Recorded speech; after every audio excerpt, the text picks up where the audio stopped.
Menyebut nama orang-orang soleh adalah ibadah. Pada malam hari ini kita menyebut nama Nabi Muhammad, bersalawat kepada Nabi. Ini adalah ibadah di sisi Allah Subhanahu wa taala. Kita duduk di majlis yang mulia ini untuk menyambut satu bulan yang mulia. Syahrul Siyam, Syahrul Qiyam, Syahrul Sujud, Syahrul Sa'adah, Syahrul Ibadah. Bulan yang penuh dengan kemuliaan, bulan yang penuh dengan keutamaan, bulan yang dimana di dalamnya para malaikat melebarkan sayap memohonkan ampun atas dosa-dosa orang yang beribadah di bulan Ramadan tersebut. Bulan yang dimana di dalamnya terdapat satu malam yang lebih mulia daripada 1000 bulan. Malam yang dimana para malaikat turun warruh.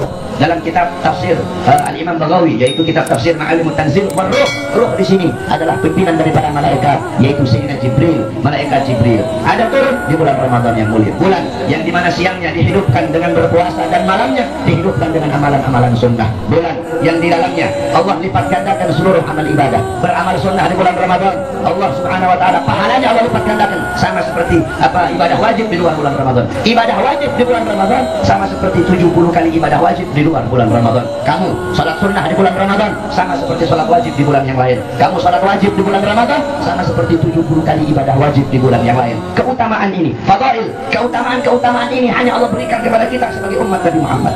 Umat-umat terdahulu, Ramadan adalah salah satu daripada sekian banyak keutamaan yang Allah berikan kepada kita. Ini keutamaan seperti ini tidak pernah Allah berikan kepada umat-umat terdahulu, bahkan para nabi dan rasul terdahulu. Dalam Nashihul Ibad dijelaskan bahwasanya Gala Adam, berkata Nabi Adam alaihissalam, bahwasanya aku iri kepada umat Muhammad. Kenapa aku iri? Karena Allah memberikan kepada umat Muhammad 4 macam kemuliaan yang tidak pernah Allah berikan kepada aku, tapi Allah berikan kepada umat Muhammad. Apa 4 macam kemuliaan itu? Yang pertama kata Nabi Adam, ketika aku berbuat salah, dimanapun tempat aku singgahi, aku bertobat kepada Allah, tapi tidak Allah terima taubatku. Ketika aku berada di kota Mekah, baru Allah terima taubatku. Sedangkan bagi umat Muhammad, dimanapun mereka mau bertobat, Allah terima taubat mereka. Kita mau taubat tidak harus ke Mekah. Nabi Allah Adam, Allah terima taubatnya hanya ketika beliau berada di kota Mekah.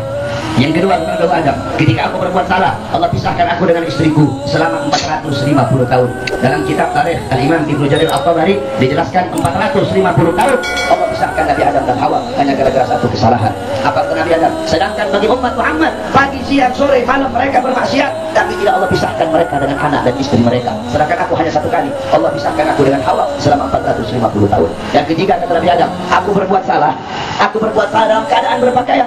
Karena Allah murka, Allah lepaskan pakaianku sehingga aku dalam keadaan telanjang, terlihat auratku. Umat Muhammad kebalik. Sebaliknya, mereka berbuat dosa dalam keadaan telanjang, tapi tetap Allah kasih mereka pakaian. Yang keempat kata Nabi Adam, aku berbuat salah di surga.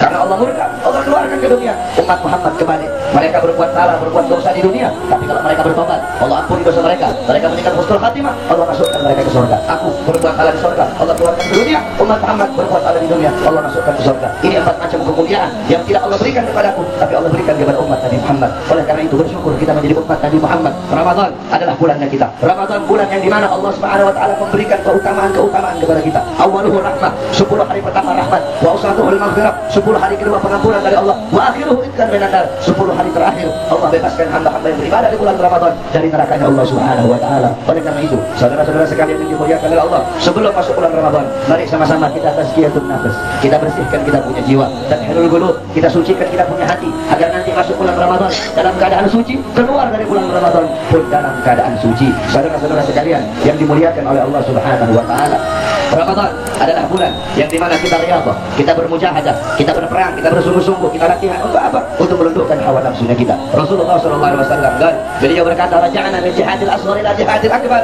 Kita pulang dari perang yang kecil menuju perang yang besar. Kita pulang dari perang melawan musuh yang kecil, pulang menuju melawan musuh yang besar. Apa perang yang besar itu? Apa peperangan yang besar? Apa jihad yang besar? Apa melawan musuh yang besar?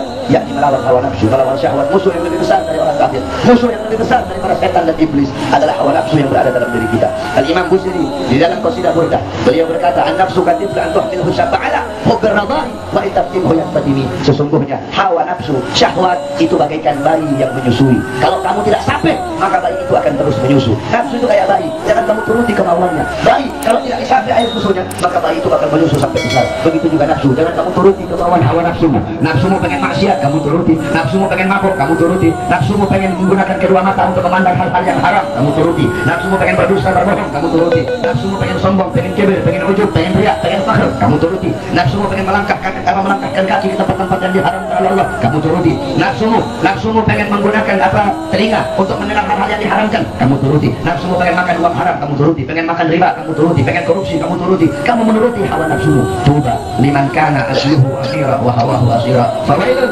liman kana akluhu asira wa hawahu amira. Sungguh beruntung, sungguh berbahagia bagi orang-orang yang akalnya menjadi raja sedangkan nafsunya menjadi budak, dan sungguh celaka, sungguh rugi bagi orang-orang yang akalnya menjadi budak sedangkan nafsunya menjadi raja. Allah ciptakan kita sebagai manusia sempurna. Malaikat Allah ciptakan akal tanpa nafsu. Binatang Allah ciptakan nafsu tanpa akal. Kita manusia Allah ciptakan akal dan juga nafsu. Untuk apa Allah ciptakan akal? Untuk agar akal bisa membawa nafsu menuju jalan yang baik, agar akal bisa membelenggu nafsu, agar akal bisa memperbudak nafsu. Makanya para ulama ada yang berkata akal lebih mulia daripada ilmu.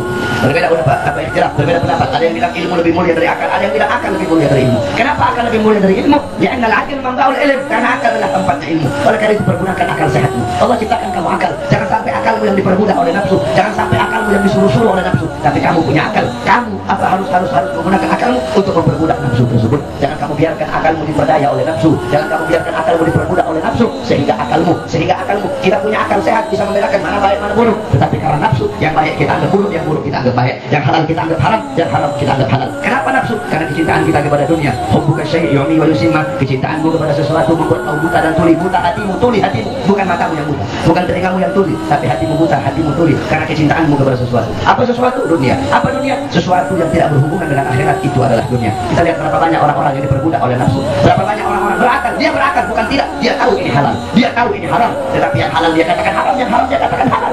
Dia tahu ini hak, dia tahu ini batil, bukan dia tidak tahu. Dia tahu ini benar, dia tahu ini salah, tapi yang benar dia bilang salah, yang salah dia bilang benar, yang hak dia bilang batil, yang batil dia bilang hak. Kenapa hal itu bisa terjadi? Perkara itu bisa terjadi karena akalnya diperbudak oleh nafsu.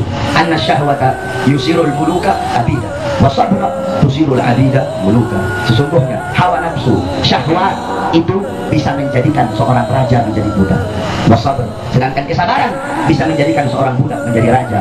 Alam tara Yusuf wa Sulaiha. Tidak pernahkah kamu melihat, kamu mendengar, tidak pernahkah kamu tahu akan kisah Nabi Yusuf dan Siti Sulaiha? Siti Sulaiha mendapatkan posisi, mendapatkan pangkat kedudukan di pemerintahan Mesir, tetapi karena kecintaannya kepada Nabi Yusuf alaihissalam, cinta yang bukan karena Allah, cinta yang bukan karena Allah subhanahu wa ta'ala, cinta karena ketampanan Nabi Allah Yusuf. Nafsu, itu syahwat. Akhirnya karena dia diperbudak, akalnya diperbudak oleh nafsu, akalnya diperbudak, akal sehatnya diperbudak, sehingga dia tidak tahu zina itu jelas-jelas haram, jelas-jelas tidak boleh. Nafsu, akalnya diperbudak sehingga dia mau melakukan hal-hal yang haram. Tetapi Nabi Allah Yusuf dijaga oleh Allah subhanahu wa ta'ala. Karena syahwat, karena nafsu, Siti Sulaiha menjadi budak, lontang lantung di sana kemari jadi pengemis. Jadi orang-orang bahkan menangkap ini Sulaiha gila selama 30 tahun. Ada yang bilang 31 tahun. Allah pisahkan Nabi Yusuf dan Siti Sulaiha. Nabi Allah Yusuf sebaliknya, karena kesabaran beliau lebih memilih di penjara. Agar apa? Agar tidak menimbulkan kerusakan, lebih memilih di penjara. Beliau sabar, beliau tabah di penjara. Karena kesabaran beliau, awalnya beliau seorang budak menjadi seorang raja, saudara-saudara. Nafsu bisa menjadikan raja menjadi budak. Nabi Adam alaihissalam, bagaimana dengan Nabi Adam? Nabi Allah Adam awalnya tinggal di surga, mendapatkan kenikmatan, mendapatkan kesenangan. Apapun yang mau beliau inginkan cukup lewat hati langsung ada. Tetapi karena nafsu, beliau ketika itu diperbudak oleh nafsu syahwatnya, sehingga beliau melakukan hal yang dilarang oleh Allah Subhanahu wa ta'ala.